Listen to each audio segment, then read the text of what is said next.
I want to call Kathy up now. And I do not mind being on speed dial on your phones. However, the better route sometimes is indeed to call. You were set up with your mentee through a school counselor. And really, I only know a handful of the children in the school systems. The school counselor who introduced you to your kiddo really knows each of the children in the school, especially the ones in the mentoring program, I should say, the ones who are on the radar. And so, while I don't mind getting your calls, if it's really to process something regarding the well-being of your child or sort of a frame of reference on something that's going on, the school counselor is really the better person to call if you can wait until the next day or sometime during that school week. And so in that spirit, we had the opportunity to go to a conference together. We and one other of our former school administrators went in October, and Kathy Miller, who is the school counselor at Camelot, many of you have met your kiddos through Kathy, is just here to share a couple of observations that you feel are pretty critical. Thank you. Well, I do want to thank you all for taking the time with kids, because I get to see the other end of the spectrum. The kids come to me just so excited. Guess what we did last night? Or tonight I'm going to get to go with my mentor to do something. It really, really does make their day. And sometimes you might think, oh, well, it's nothing too great. But it really is a big thing for them. And I can see them growing in their relationships at school when they've had a positive relationship with a mentor. I think it gives them a lot of confidence and just some instruction in how you be a friend. How do you do that kind of relationship building? So you are doing some really important training for them. And not only head training, but heart training as well. I think that is a really, really significant thing that you do. Because many of the kids that we match up with you have not had a whole lot of really positive experiences. Some of those are not very positive experiences in their own families. Sometimes they're not very positive experiences with kids at school. And they really do need what you can give them. So, that being said, I thought it would be good to just talk a little bit about how you keep that relationship going, because it is a really significant one from the kids' point of view. And I know that sometimes you, especially those of you who are college students, have so much on your plate. Your tests are coming up, and you've got interviews for summer jobs, and you've got all these things going on. But kids don't get that. They don't understand that part of your life. What they understand is that you made some time for them. That's important. And as Joe mentioned, it could be just to do the stuff that you need to get done. Maybe just saying, boy, it's been a really busy week, and I haven't had time to go grocery shopping. Let's go grocery shopping together. And then while you're at the grocery store, maybe you can do that price comparison, or maybe look at the fruits and vegetables and say, is there anything here you don't know what it tastes like? Let's find something weird and just try it. Or maybe you like to go out and get some exercise, and so you can just say, hey, I'm feeling like a walk. Let's take a walk today.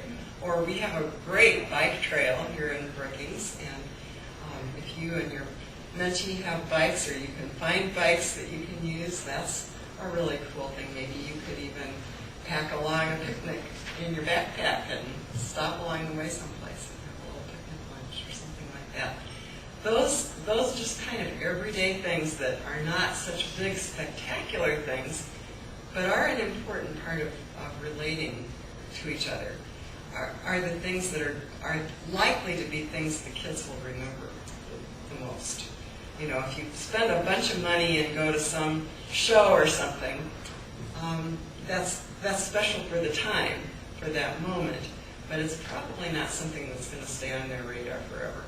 Whereas maybe going on that bike ride and having a picnic out by a lake or something is something that they will remember forever. It's don't underestimate just spending the time together. Usually kids feel more comfortable talking if you're not just standing and looking right at each other. So if you're doing something, that kind of creates the opportunity then to just chat as you're doing it.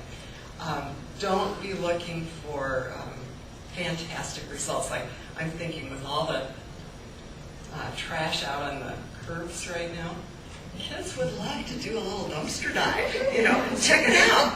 Check what's out there on the curb. Maybe make something, a sculpture out of found items or just something crazy like that. It doesn't cost any money, but it's something that gives you an opportunity to do some stuff together, just to be having a good time together. And then you can throw it out or they can take it home or whatever.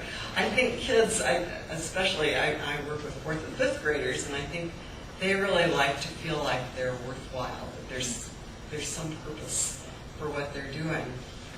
So I would encourage you to also look at some possibilities in the community for a little community service kind of a project. Any of those of you who are connected to Camelot students, we have Camelot letter projects, and I know I set some of you up with telling you all about that so that you can do a letter project with your student. But even if you're not at Camelot, for instance, the Humane Society, kids love animals, many of them do, and that's a chance. Even though you might not have the pet with you here, you could go walk some animals. Sometimes people have done something like at a nursing home together where they'll go and play games with the residents. And then you have a little chance to coach your child about, well, how do you interact with an older person, or how do you show that you're caring to that person who needs you or who needs some kindness in their life. Maybe if you're good with woodworking or you're good with crafts or something like that, you could come up with something simple that you and your mentee might enjoy doing, and then you could help them figure out, well, who would you like to give that to? Kids love to have something that they made that they can give to someone important. Mother's Day's coming up. Father's Day's coming up. Trying to think ahead on something that maybe you could do. I know that cooking was on one of those long lists that Joe pointed out to you on the site. Even if you're not a great cook, do something like that together. Kind of experiment. Kids like to put stuff together and see what happens with it. And you might even make it into a science project. Think about, well, why did that cake mix that started out just being gloppy in the pan, why did that rise like that? Let's look it up on the internet and find out what happened there. I know that some of you have probably gone to the Children's Museum with your kid, and that's a really fun place to go exploring together.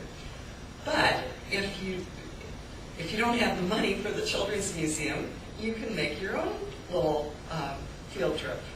Like maybe go on a hike and you're collecting rocks together, and then you're going to look up a little bit about what kind of rocks those are. Or maybe you're going to look for different kinds of birds as kind of a scavenger hunt.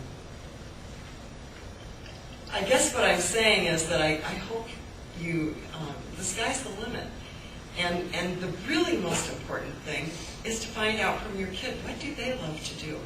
What's important to them? They may not have a lot of ideas at first when you are just getting acquainted. But as you get to know them better, you start seeing the things that they tell you about, or the things that they seem to really have liked to do with you. And that might give you clues for other things that you might be able to do. Kids love field trips. So think of it, even like the post office. Doesn't sound like a very exciting field trip to us, but a lot of our kids have never been to the post office or the fire station, or just think of all those community places around town. And if you're not from here, it's a chance for you to learn too, where some of those things are in our town. Think about your own skills and abilities too, and share those with your kid. You know, if you are in some kind of a science course and you have lab stuff to do, talk with them about that. If there's a chance to show them what some of that equipment looks like, they would find that fascinating. So I hope that you'll use your resources and our community resources to come up with fun things to do, but it doesn't have to be fantastic every time. It can be just everyday things. Then I just wanted to say one more thing about what Joe said about finishing a relationship. That is so very important to think about your kids' feelings when you're ready to move on. You're at an exciting place in your life where maybe you're getting a new job or you're going to be moving into a new house or a new whatever, but they're going to feel left behind. And so whatever you can do to help them think about that and process that for a while before you leave, that really is so helpful for them. They're still going to feel sad the last time when they say goodbye to you. And maybe there will be a chance for you to send them postcards or write them a note. But don't promise something that you won't follow through on, because they do hold your words like the gospel. If you say, well, I'm gonna stop by and see you sometime this summer, and then it never happens, they feel really bad about that. So be careful about promises. But do think of ways that you can stay connected if you possibly can. It's pretty neat. Joe mentioned about the photo, that you might leave a photo of the two of you and let them know that you made a copy of that for you too. That would be a really neat thing. Or maybe a scrapbook. In fact, that might be something that you can do kind of along the way, is to just kind of write little notes about today we did this, or like a little journal or something like that, that is something they can hold on to and say, yeah, we had this really fun relationship. Thanks. Thank you so much, Kathy.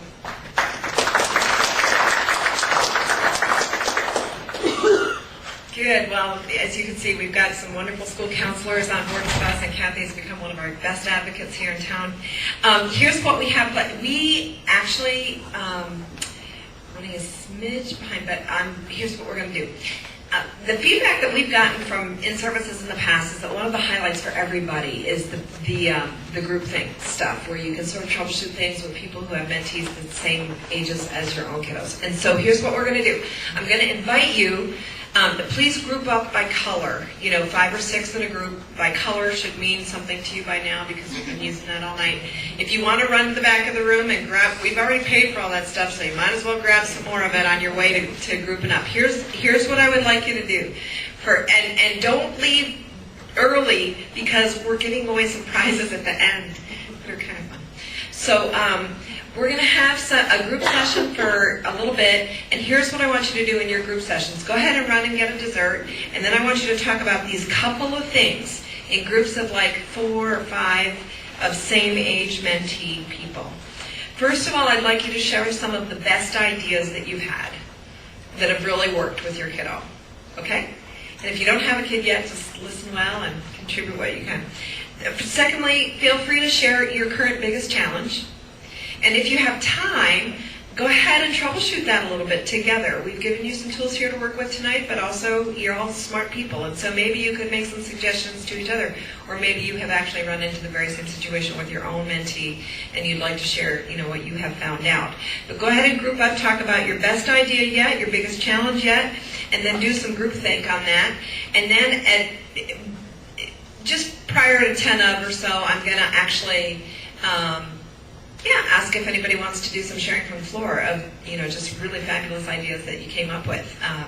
So on the way. So grab a dessert, go ahead and group up for about 10 or 12 minutes, and then we're going to get back together and do some prizes and stuff.